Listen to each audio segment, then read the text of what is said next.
Salut toi, j'espère que tu vas bien. Aujourd'hui on se retrouve dans un nouvel épisode de ma web-série qui présente le nouveau baccalauréat.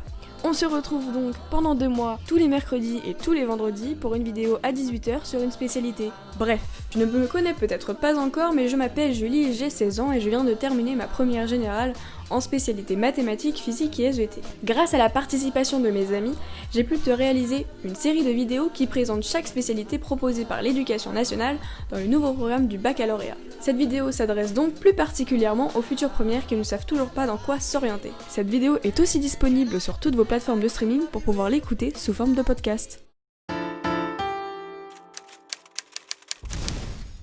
Aujourd'hui, on se retrouve avec Camille qui va nous parler de la spécialité SES. Bonjour Camille.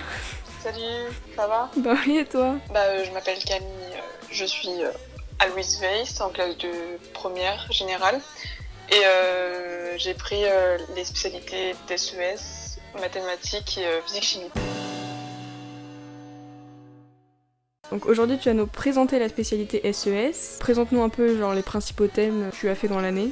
En fait, la spécialité SES, il y a 3 angles qui sont mis en place. Il y a l'économie, la sociologie et la science politique. La science politique, on voit plus à la fin de l'année quand l'économie et la sociologie sont terminées. En économie, on voit tout ce qui est marché, parce qu'on a déjà vu les bases en seconde, mais on voit plus en détail les marchés, donc comment un marché concurrentiel fonctionne-t-il, quelles sont les principales défaillances. Et à la fin, on voit la monnaie. C'est un chapitre qui m'a intéressée, donc c'est intéressant.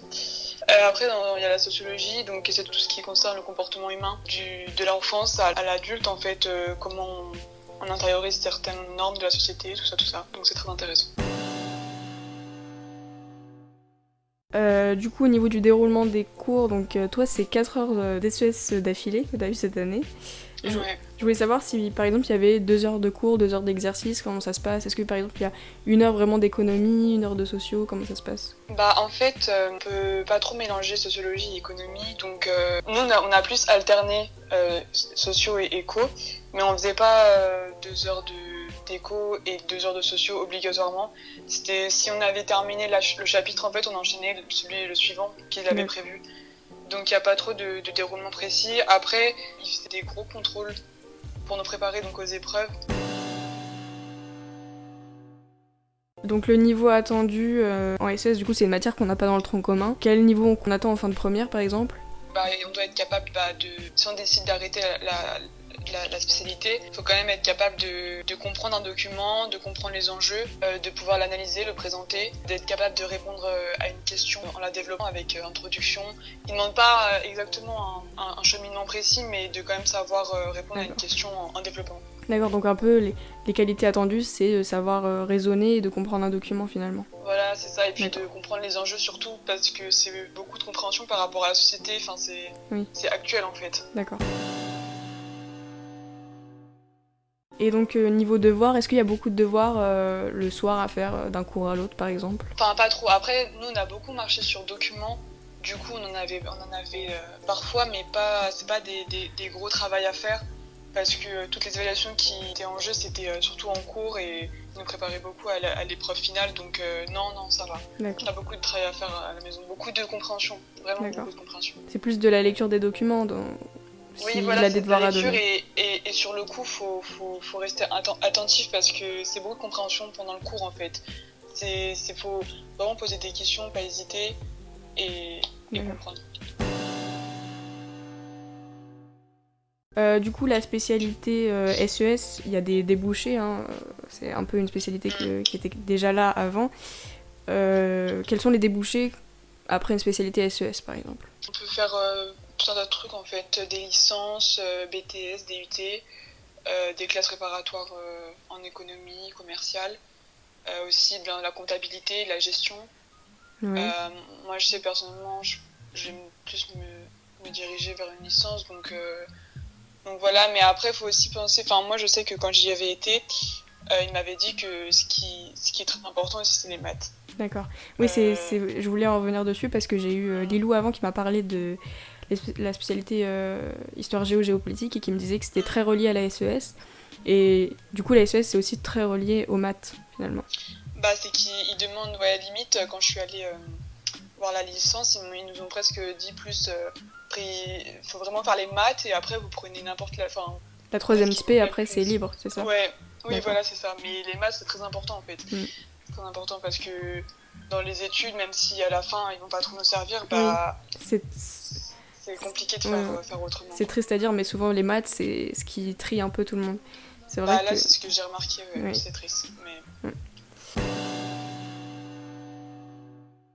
Du coup, bah, pourquoi tu l'as choisi? Tu l'as un peu dit avant, parce que c'est... Du coup, tu te diriges vers une licence un peu dans l'économie, etc., c'est ça? Ouais, voilà. Enfin, déjà, en seconde, ça m'intéressait beaucoup. Oui. Parce que, comme j'ai dit, genre, c'est très actuel. Enfin, on comprend vraiment ce qui se passe dans la société, du pourquoi, du comment. Ça répond à beaucoup de questions que des fois, on se pose ou quoi. Et donc, du coup, ça m'intéressait beaucoup. Et bah, ça s'est confirmé cette année avec les chapitres. Que vous avez... Des fois, c'est lourd parce que c'est beaucoup de nouvelles notions et on n'a pas le temps de beaucoup comprendre, mais c'est vraiment intéressant. Donc, et ouais, je me dirigeais vers l'économie, donc c'est logique. Et surtout 4 heures par semaine d'affilée qui sont sûrement lourds à assimiler. Cette année, c'était très lourd parce que c'est beaucoup de nouvelles notions qu'il fallait vraiment absorber très rapidement et comprendre pour la suite. Enfin, c'était très compliqué. Du coup, bah, est-ce que tu conseilles la spécialité? Je pense que oui, comme tu la continues.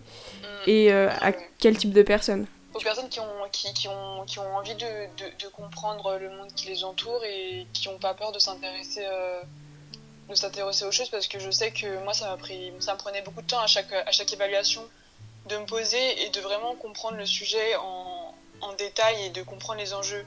Donc c'est vraiment... Donc c'est vraiment, faut s'intéresser au contexte, à tout ce qui se passe autour et tout ce que ça peut engendrer. Donc quelqu'un qui voudrait plus par exemple faire soit du commerce ou quelqu'un qui voudrait faire par exemple du journalisme aussi, ça pourrait aussi l'aider. Oui. Pour la socio en tout cas, enfin peut-être moins pour l'économie, d'accord. Et donc toi tu continues la spécialité, mais si tu avais arrêté la spécialité, comment se serait déroulée l'épreuve en fin de première? En fait, en fin de première, il y a l'épreuve est séparée en deux en fait. Enfin, on a 2 heures déjà pour faire l'épreuve, donc coefficient 5. Et donc la première partie, il y a 2 parties. La première partie c'est étude d'un document ou d'un graphique, 3-4 questions maximum. Des questions qui sont assez vastes, donc il faut quand même développer en plusieurs lignes. C'est pas des questions bêtes et méchantes. Juste de la compréhension du document. Voilà, c'est ça, c'est qu'il faut aller plus loin, il faut vraiment le comprendre. Et il vous demande en même temps de définir des notions. Enfin, c'est vraiment des questions soit pointues, soit très larges où il faut vraiment dire plein de choses. Et la deuxième partie, c'est du raisonnement.